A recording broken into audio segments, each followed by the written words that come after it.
ಘಂಟೆಯಲ್ಲಿ ಮಂತ್ರಾಕ್ಷತೆ ಮಂಚಾಲಯ ಮಣ್ಣ ಕಣಗಳಲ್ಲಿ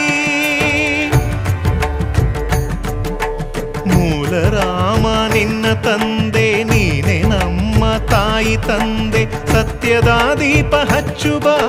ಕರುಣೆಯ ಕಿರಣ ಚೆಲ್ಲುಬ ರಾಮನ ಸಾರ ತುಂಬುಬ ಹನುಮನ ಶಕ್ತಿ ನೀಡುಬ ಬೃಂದಾವನದಿ ನೆಲೆಸಿದ ಪೂಜನೆ ನಿನಗೆ ಶರಣು ಶರಣು ಶರಣು ಗುರು ರಾಘವೇಂದ್ರ ಶರಣು ಶರಣು ಶರಣು ಶರಣು ಗುರು ಸಾರ್ವಭೌಮ ಶರಣು.